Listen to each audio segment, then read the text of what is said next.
मुचकुंद के पुत्र हैं त्रिशंकु, त्रिशंकु के पुत्र हैं हरिश्चंद्र। अच्छा, हरिश्चंद्र जी का नाम किन किन भक्तों को मालूम है? क्या किया था उन्होंने? क्या किया था? सत्य के लिए अपने जीवन को समर्पित कर दिया था। रघुकुल रीत सदा चल आई, प्राण जाए पर बचन न जाए। महाराज हरिश्चंद्र, बहुत ध्यान से सुनिएगा, बहुत अच्छी कथा है ये। कथा हमें हमारे जीवन में कुछ शिक्षा दे करके जाती है। कैसी शिक्षा देती है? एकाग्रचित होकर के सुने। महाराज हरिश्चंद्र बहुत बड़े धर्मार्थी हैं, पुरुषार्थी हैं, यशस्वी हैं, तपस्वी हैं। एक बार विश्वामित्र और वशिष्ठ जी में चर्चा चल रही है कि पृथ्वी पर कोई ऐसा राजा है जो सत्यवादी हो, जो कभी भी अपने सत्य से विचलित ना हुआ हो, जो कभी अपने सत्य से भटका नहीं हो, विमुख नहीं हुआ हो। वशिष्ठ जी ने कहा एक राजा है जिसका नाम है हरिश्चंद्र। बोले मैं ऐसे नहीं मान सकता, मैं जाकर के परीक्षा लूंगा। परीक्षा की बात आती है तो विश्वामित्र जी पहुंच जाते हैं। विश्वामित्र जी पहुंचे हैं। हरिश्चंद्र महाराज वन में बैठे हैं एक वृक्ष की छाव में। विश्वामित्र जी जाते हैं, राजन हमने सुना है कि तुम बहुत बड़े दानी हो। बोले जी, आपने उचित ही सुना है, ठीक ही सुना है। तो हम जो मांगेंगे आप हमें वो दोगे? बोले अवश्य दूंगा, आप जो मांगेंगे मैं दे सकता हूं। बोले ऐसे नहीं, वचन दो कि जो हम मांगेंगे तुम हमें दोगे। हरिश्चंद्र कहते हैं मैं आपको वचन देता हूं कि जो आप मांगोगे वो मैं आपको दूंगा। कहिए क्या चाहते हो? बोले अभी नहीं, समय आने दो तब।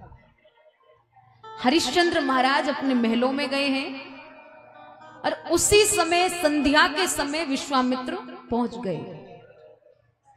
विश्वामित्र जी गए हैं और कहते राजन वो समय आ गया है कि मैं तुमसे दान मांगू, तो मुझे दान दीजिए। बोले क्या चाहते हो कहिए। विश्वामित्र जी कहते हैं मुझे अपना ये पूरा राजपाट समर्पित कर दो। हरिश्चंद्र कहते हैं कोई बात नहीं, सब कुछ आप ही का तो है। तत्काल महाराज हरिश्चंद्र विश्वामित्र जी को पूरा राजपाट समर्पित कर देते हैं। और जैसे ही राजपाट समर्पित किया, हरिश्चंद्र प्रेम से प्रसन्न होकर के कह रहे हैं ठीक है महाराज ले लीजिए। विश्वामित्र बोले अभी मुझे 500 सोने की मुद्राएं भी चाहिए। कितनी मुद्राएं? 500 सोने की मुद्राएं। हरिश्चंद्र अपने मंत्री जी को कहते हैं कि जाओ 500 सोने की मुद्राएं राज भंडार से निकाल करके लाओ। विश्वामित्र जी बोले नहीं नहीं, अभी तुमने क्या कहा कि सब कुछ तुमने मुझे दे दिया है, तो ये सब मेरा है और मेरे यहां से अब तुम कुछ ले नहीं सकते हो। मुझे कहीं से भी प्रबंध करा के 500 सोने की मुद्राएं दो, इसमें से नहीं लोगे। हरिश्चंद्र कहते ठीक है कोई बात नहीं। इधर धीरे धीरे विश्वामित्र जी ने कहा अब ये तुम्हारा राजमहल नहीं रहा, तुम यहाँ के राजा नहीं रहे, तो फिर यहाँ रह करके क्या करोगे? हरिश्चंद्र कहते हैं मैं जानता हूं, मैं सब कुछ त्याग करके जा रहा हूं। पत्नी तारा को लेकर के, पुत्र रोहित को लेकर के महाराज हरिश्चंद्र राज को त्याग करके निकल पड़ते। अब रास्ते में खड़े हैं, सब देख रहे हैं अरे ये क्या हो रहा है। जो इतना बड़ा राजा था, धर्मार्थी था, पुरुषार्थी था, यशस्वी था, तपस्वी था, आज वही अपने राज्य से निकल चुका है। क्यों? हरिश्चंद्र महाराज कहते हैं अगर किसी को दास की आवश्यकता हो तो दास बिक रहा है, मैं बिकाऊ हूं, कोई भी मुझे खरीद सकता है और मेरा मूल्य मात्र और मात्र 500 सोने की मुद्राएं हैं। जब ये बात लोग सुन रहे हैं तो लोगों को विश्वास ही नहीं हो रहा है। महाराज पुनः आवाज लगा रहे हैं, जोर जोर से चिल्ला रहे हैं अगर किसी को दास चाहिए तो 500 सोने की मुद्राएं लीजिए और मेरे को खरीद लीजिए। एक हरिजन कहता है कि इसके जैसा दास कहां मिलेगा, तत्काल 500 सोने की मुद्राएं लेकर के आता है और हरिश्चंद्र जी को देता है। कहता है चलो। इतने में विश्वामित्र जी आ जाते, बोले राजन दो मेरी 500 सोने की मुद्राएं। हरिश्चंद्र महाराज ने विश्वामित्र जी को 500 सोने की मुद्राएं दी और तत्काल उस हरिजन के साथ जाने को तैयार होते कि इतने में एक ब्राह्मण आता है। वह कहता है कि दासी की तो मुझे भी जरूरत है और ऐसी दासी मिलेगी नहीं, तो मैं इसको खरीद लेता हूं। दासी को मने महाराज हरिश्चंद्र वहां चले गए और रानी तारा को ब्राह्मण लेकर के जा रहे हैं। तारा कहती है कि मेरा एक पुत्र भी है, आप उसको भी लेकर के चलिए। बोले इस बालक का कोई काम नहीं है। बोले ये भी आपकी सेवा करेगा। हरिश्चंद्र जी महाराज हरिजन के यहां चले जाते हैं और रानी तारा पुत्र रोहित उस ब्राह्मण के साथ चले जाते हैं। समय सुचारू रूप से चल रहा है और एक दिन रानी तारा भोजन इत्यादि बना रही थी तो ब्राह्मण कहता है कि इस बालक को वन से लकड़ियां काटने के लिए भेजो। महाराज तारा कहती है कि मैं स्वयं चली जाऊंगी, थोड़ी देर ठहरिए, कार्य पूर्ण कर दूं। इधर ब्राह्मण नहीं मानता है और बालक को भेज देता है। माता अपने कार्य को कर रही हैं और बालक लकड़ियां काटने के लिए वन में गया है। संजोग देखिए, बालक जब लकड़ियां काटने के लिए वन में गया तो एक सर्प बालक का दंशन कर लेता है और बालक का जब एक सर्प ने दंशन किया तो पुत्र रोहित मृत्यु को प्राप्त हो जाता है।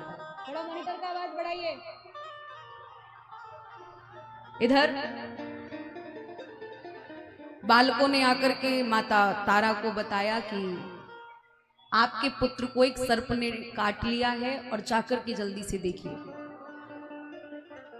माता बस कार्य से निवृत्ति होने वाली थी, जाने ही कोई थी, पर इतने में ब्राह्मण जाने नहीं देता है।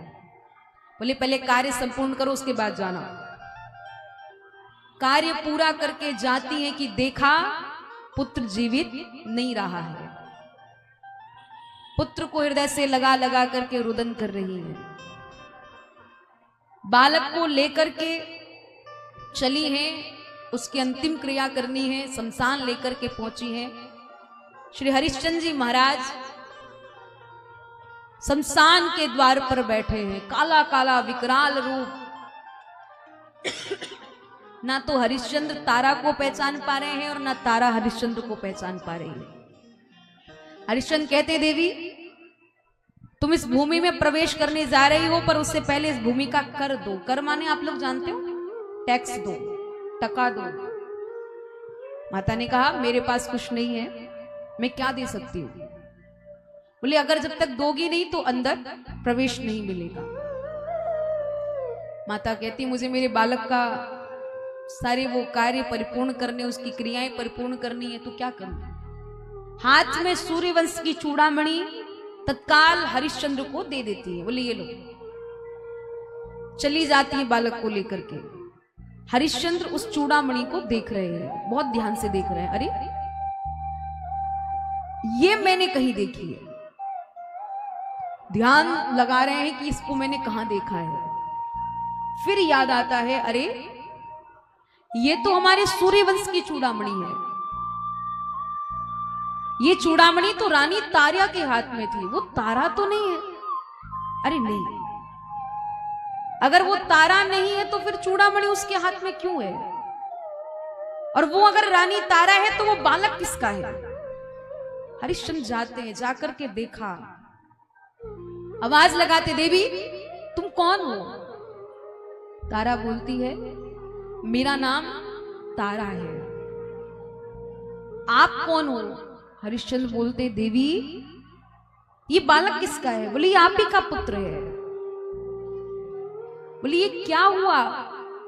बोले भगवान माफ कीजिएगा, मैं आपके पुत्र की, आपके बालक की ठीक से रक्षा नहीं कर पाई, अब आपका पुत्र जीवित नहीं रहा है। दोनों ने जब इस बात को एक दूसरे से सुना, कहा, भयंकर रुदन करते हैं।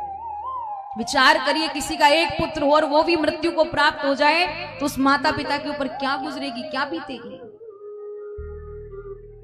हरिश्चंद्र बस बालक को अग्नि समर्पित करने वाले थे कि इतने में विश्वामित्र जी आते रहे। रुको रुको राजन, क्या करने जा रहे हो? हरिश्चंद्र कहते हैं मेरा बालक जीवित नहीं रहा है, मैं उसको अग्नि दान दे रहा हूं। विश्वामित्र जी कहते कौन कहता है तुम्हारा बालक जीवित नहीं है? अरे मैं तुम्हारी परीक्षा ले रहा हूं, तुम्हारा बालक जीवित है, सब कुछ तुम्हारे पास है। बोले महाराज मैं अपनी आंखों देखी वस्तु को कैसे झूठ कह दूं? मेरा पुत्र जीवित नहीं रहा है। अगर आपको नहीं दिख रहा है तो देखिए, महात्मा जी तत्काल जल अवमंत्रित करते हैं और पुत्र रोहित के ऊपर छोड़ते हैं। वो मृत्यु को प्राप्त हुआ भी बालक पुनः विश्वामित्र जी के तेज के प्रभाव से, तप के प्रभाव से जीवित हो उठता है। और विश्वामित्र जी कहते राजन तुम्हारा पुत्र मरा नहीं है, तुम्हारा पुत्र तो जीवित है। बोलिए सत्यनारायण भगवान की जय। और महाराज हरिश्चंद्र नेत्रों में अश्रु भरे खड़े हैं। विश्वामित्र जी कहते हैं मुझे तुम्हारा राजपाट भी नहीं चाहिए, मैं तुम्हारी परीक्षा ले रहा था, सब कुछ अपना लो। तत्काल राजमहल में जाते हैं, सब कुछ राजा हरिश्चंद्र को विश्वामित्र जी ने समर्पित किया है। और हरिश्चंद्र जी का राज तिलक करके उनके सत्य की परीक्षा लेकर के विश्वामित्र प्रस्थान कर